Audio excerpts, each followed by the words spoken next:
50 lakh per annum की salary एक dream figure है, एक फाइनेंशियल माइलस्टोन जिसे इंडिया में न जाने कितने लोग ड्रीम और एस्पायर करते हैं। लगता है कि अगर इतनी सैलरी मिल जाए तो बस लाइफ सेट है, नो मोर फाइनेंशियल वरीज, एक लग्जरी लाइफस्टाइल, अच्छा घर, अच्छी गाड़ी, अच्छे कपड़े, फॉरेन ट्रिप्स, सब कुछ पॉसिबल है। But is it true? क्या 50 लाख रुपए साल का कमाने वाला आदमी सच में रिच है, या ये सिर्फ एक इल्यूजन या एक ट्रैप है? देखिए, आज की इस वीडियो में हम इस 50 लाख रुपए की सैलरी का पूरा पोस्टमार्टम करेंगे और सच जानेंगे। हम ये देखेंगे कि टैक्सेस और एक्सपेंसेस के बाद एक्चुअली आपके हाथ में कितने पैसे बचते हैं and results might shock you. चलिए ब्रेक डाउन शुरू करते हैं। मान लेते हैं कि आपका साल का जो सैलरी पैकेज है वो 50 लाख रुपए का, 50 लाख की सीटीसी है। अब इसमें से इसकी सबसे बड़ी सौतन को सबसे पहले दूर करते हैं, यानी इनकम टैक्स। देखिए, 50 लाख पे साल का लगभग 30% के आसपास इनकम टैक्स लगेगा, यानी 15 लाख रुपए तो आपका इनकम टैक्स ही ले जाएगा। अब आपके पास इन हैंड बचे 35 लाख रुपए, यानी महीने के करीब 2,90,000 रुपए। कैलकुलेशन इजी करने के लिए मोटा मोटा इसको 3 लाख रुपए मान लेते हैं। तो जी 3 लाख रुपए की अगर आपकी मंथली सैलरी हाथ में बच रही है तो बहुत अच्छा माना जाता है कि भाई 3 लाख रुपए की आपकी सैलरी बच रही है। बट चलिए जानते हैं कि ये 3 लाख रुपए आपके जाते कहाँ हैं। देखिए, इस 3 लाख रुपए को हम 3 कैटेगरीज में डिवाइड करेंगे और अपनी कैलकुलेशन मेट्रो सिटी के हिसाब से रखेंगे, क्योंकि नॉर्मली टीयर 2 या टीयर 3 सिटीज में 50 लाख रुपए साल का पैकेज होना बहुत रेयर है। अगर है तो वो बहुत अच्छी बात है, वहां पे आप काफी अच्छे पैसे बचा सकते हो। बट लार्जली ये पैकेज मेट्रो सिटीज में ही देखने को मिलता है, तो हम मेट्रो सिटीज के हिसाब से बात करेंगे। तो अपनी 3 कैटेगरीज पे वापस आते हैं। पहली कैटेगरी, द अनअवॉइडेबल्स, यानी वो खर्चे जिनसे आप बच नहीं सकते, जैसे कि घर का रेंट हो गया। अब भाई अगर इतने अच्छे पैसे कमा रहे हो तो ये लगता है कि भाई अच्छे घर में रहो, तो अराउंड 3 BHK का एक फ्लैट ले रखा होगा जिसका रेंट 50 से 60 हजार रुपए महीने का होगा। फिर आती है कार लोन EMI। जाहिर सी बात है, अच्छे पैसे कमा रहे हो तो अच्छी गाड़ी भी होगी, तो करीब 30-25 हजार रुपए उसकी EMI भी होगी। तीसरी चीज, यूटिलिटी बिल्स। भाई बड़े घर के अंदर रह रहे हो, हर एक रूम के अंदर AC होगा, बड़े फ्रिज होंगे, बड़े वाले और इलेक्ट्रिकल अप्लायंसेस होंगे, डिश वॉशर्स होंगे, तो उसी हिसाब से आपका इलेक्ट्रिसिटी बिल वगैरह भी काफी हाई आता होगा, आपका मोबाइल बिल भी काफी हाई आता होगा।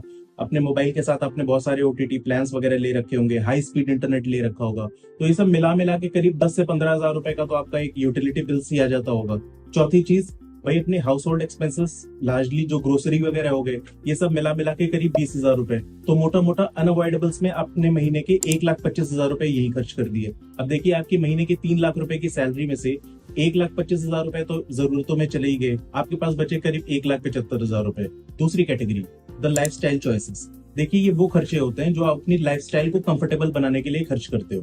हाउस होल्ड हेल्प, जैसे कि कुक, मेड एटसेट्रा, इस पे आप महीने के 10 से 15 हजार रुपए खर्च कर देते हो। फिर इसके बाद आती है बच्चों की ट्यूशन फीस, स्कूलिंग फीस और जो भी एजुकेशनल एक्सपेंसेस होते हैं, वो आप करीब 25 से 30 हजार रुपए महीने के खर्च कर देते हो। क्योंकि भाई आप 50 लाख रुपए के पैकेज पे हो, बहुत सारे लोगों को पता होता है, तो ऑफकोर्स आपके ऊपर भी कहीं ना कहीं एक सोशल प्रेशर होता है कि बच्चों को अच्छे स्कूल में पढ़ाना है, अच्छी एजुकेशन देनी है, और इन चीजों के लिए ऑफकोर्स आपको कॉस्ट बेयर करनी पड़ेगी, क्योंकि ये सारी चीजें कॉस्टली हैं। तो आपके 25-30 हजार रुपए महीने यहीं के लग जाते हैं। इसके बाद आता है एंटरटेनमेंट एक्सपेंसेस। बहुत सारे लोग प्रेफर करते हैं वीकेंड्स पे मूवी जाने के लिए या क्लबिंग करने के लिए, पार्टीज वगैरह करने के लिए, तो महीने के ऑन एन एवरेज 20 से 25 हजार रुपए इसमें चले जाते हैं। फिर इसके बाद लोग महीने के 15 से 20 हजार रुपए अपने कपड़े, अपने सैलून एक्सपेंसेस, अपने गैजेट्स, बाकी इस टाइप के मिसलेनियस एक्सपेंसेस पे खर्च कर देते हैं। और उसके बाद क्योंकि आपके पास गाड़ी भी है, तो गाड़ी की जो मेंटेनेंस एक्सपेंसेस है, फ्यूल वगैरह है, उसका भी मोटा मोटा आपका 10,000 रुपए का महीने का खर्चा आ जाता है। तो इस वाली कैटेगरी में भी आप मोटा मोटा 1 लाख रुपए खर्च कर देते हो।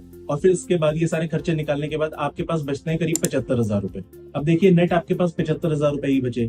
इसी में से आपको अपनी सेविंग्स भी करनी है, इसी में से आपको अपनी इन्वेस्टमेंट भी करनी है, अपने रिटायरमेंट प्लानिंग भी इसी में से करनी है, वेकेशंस वगैरह को भी इसी में से प्लान करना है।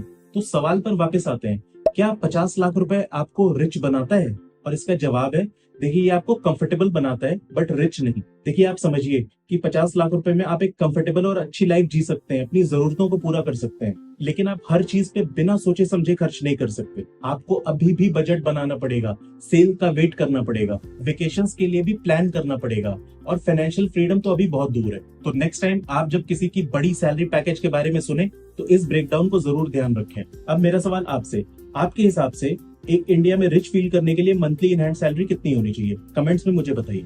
अगर आपको ये वीडियो पसंद आई है तो हमारे चैनल को सब्सक्राइब और वीडियो को लाइक एंड शेयर जरूर कीजिए। स्क्रीन पे दिख रही है हमारी दूसरी वीडियो जरूर देखिए। मैं मिलता हूँ नेक्स्ट वीक आपसे एक नई वीडियो में। तब तक के लिए बाय बाय, जय हिंद।